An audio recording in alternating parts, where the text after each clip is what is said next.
Assalamualaikum warahmatullahi wabarakatuh. Perkenalkan, nama saya Nikmatul Muslimah. Saya dari kelas TB 2013 Universitas Negeri Malang. Dan hari ini saya akan menjelaskan tentang definisi teknologi pendidikan yang bukunya diberikan oleh Pak Hendri Praherdiono, yaitu ada 14 halaman tentang definisi teknologi pendidikan. Ini bentuk filenya PDF dan bahasa Inggris, sehingga harus ditranslate terlebih dahulu dan sudah saya rangkum. Penjelasannya yaitu akan saya jelaskan. Ini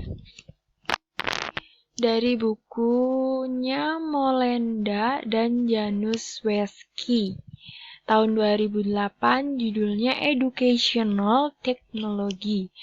Nah, selanjutnya, definisi dan komite terminologi Asosiasi untuk Pendidikan Komunikasi dan Teknologi. Pengertian teknologi pendidikan. Apa sih teknologi pendidikan itu? Nah, sudah jelas di buku tersebut. Itu adalah studi dan etika praktek untuk memfasilitasi pembelajaran dan meningkatkan kinerja dengan menciptakan, menggunakan, dan mengelola proses teknologi dan sumber daya dengan tepat. Nah, yang selanjutnya udah cukup jelas ya untuk pengertiannya, sudah sangat rinci sekali, dan selanjutnya ada ringkasan visual elemen dari definisi yang tadi. Nah, di sini jelas sekali ada beberapa elemen dari pengertian tadi, yaitu di sebelah kanan ada, sebelah kiri dulu, studi dan praktek yang memfasilitasi belajar. Ini yang di bawah, memfasilitasi belajar dan meningkatkan kinerja. Apa tadi?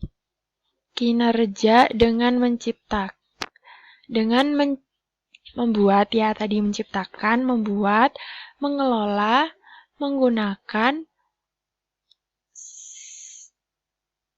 mengolah dan menggunakan proses teknologi dan sumber daya dengan tepat. Nah, di sini ringkasan visual tersebut saling berkaitan, bersangkut paut antara semua elemen tersebut. Nah, seperti itu. Untuk selanjutnya, kita menuju ke definisi berbeda dari definisi yang tadi, yaitu yang pertama, jangka studi bukannya penelitian yang menyiratkan pandangan yang lebih luas dari banyak bentuk penyelidikan, termasuk praktek reflektif.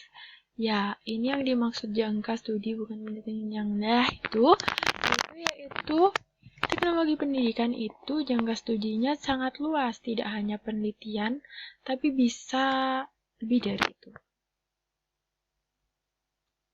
Dan yang kedua, membuat komitmen eksplisit untuk praktek etis. Apa itu komitmen eksplisit? Itu kayak semacam blak-blakan, secara gamblang gitu. Membuat komitmen secara jelas, tegas untuk praktek etisnya. Dan yang ketiga, objek teknologi pendidikan dilemparkan sebagai memfasilitasi pembelajaran. Klaim lebih sederhana daripada pengendalian atau menyebabkan pembelajaran. Seperti ini, objek teknologi pendidikan itu sebagai memfasilitasi pembelajaran. Objeknya itu memfasilitasi pembelajaran. Cukup jelas kan? Dan yang keempat, pembelajar ditempatkan di pusat definisi untuk mempromosikan pembelajaran per bidang daripada beberapa bidang. Jadi, dipusatkan seperti itu ya. Pembelajar itu dipusatkan di per bidang saja sehingga fokus dan efektif daripada banyak bidang atau beberapa bidang. Dan selanjutnya, yang kelima, meningkatkan kinerja dengan memfasilitasi secara lebih baik untuk pembelajar dengan mendekatkan teknologi pendidikan.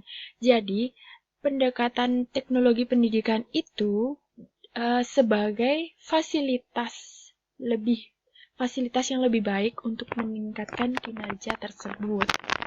Jelas? Paham ya? Dan yang keenam, menggambarkan fungsi utama dari lapangan dalam rangka untuk mencerminkan pandangan eklektik proses desain. Fungsi utamanya itu mencerminkan pandangan eklektik itu mencari sumber-sumber yang lebih tepat.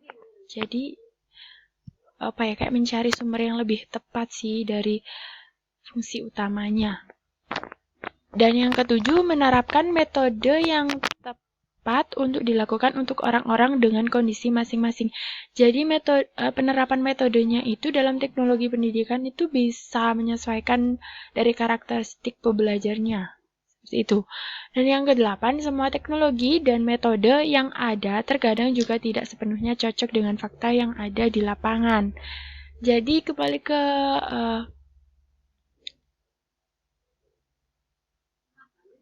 ke poin 7. Kayaknya ini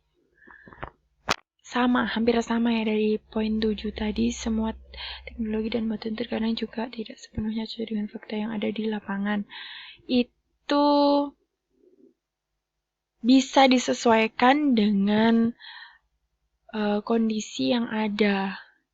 Jadi poin 7 dan 8 itu hampir-hampir sama. Jadi yang ke-8 itu kan tidak sepenuhnya cocok dengan fakta.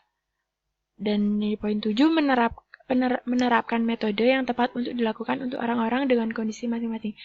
Jadi itu minusnya itu plusnya nomor 8. Udah habis. Itu tadi penjelasannya dari buku buku bab 1 tentang definisi dari Molenda dan Januszewski tahun 2008 tentang educational technology. Nah, untuk lebih jelasnya, ini kan saya cuma menjelaskan bab 1 tentang definisinya saja. Untuk lebih jelasnya, kalian bisa lihat di link-link teman sekelas saya yang sudah merangkum beberapa bab lain ya, bab 2, bab 3, dan seterusnya. Bisa kalian searching ya. Semoga bermanfaat.